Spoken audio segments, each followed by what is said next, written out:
someone somewhere somehow uyayibuza ukuthi ngoba umuntu akaplakiwe kugesi kodwa manje uyamuva uyakhuluma uyezwa is animated is moving kwenzeka kanjani?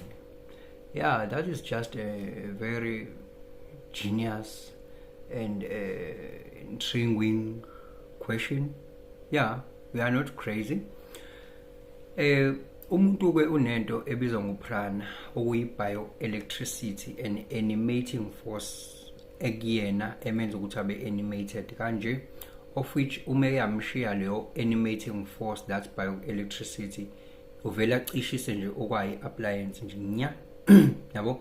And then uma uthi iyona leyo bioelectricity eshisayo la ezandleni, so ke nayo ke le bioelectricity lo prana lo unama channels omuva kuona la emzimbeni womuntu okuthiwa ama meridians. Lo ma channels ke ayablocker now, and me blockile kwenzeka all kinds of things, crazy stuffs in somebody's life yabo. Njengoba wazi ukuthi nogesi uma ngabe ukuthi kune short circuit somewhere iyapasta amanzi, makukhona iblockage ekhona flow and all of those things. So namhlanje ke ngizokhuluma ngepranayama ke nama benefits akhona kumuntu ngalesi sikhathi, ubingelele changes akhasha uthi ngenzeka noma yini noma inini noma kanjani kunoma ubani, ngoba impilo isiyona lento ocabanga ukuthi iyona.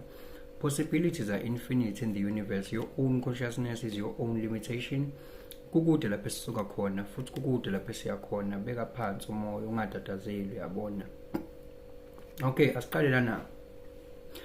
Ipranayama, it helps ukuthi ivule lawo ma channels ukuthi ukwazi ukuflowa lento engithi uprana, ivule lawo ma meridians lawo bese ukuflowa uprana freely kuwena, ukwazi ukuzizwa like connected, guided, and like alive.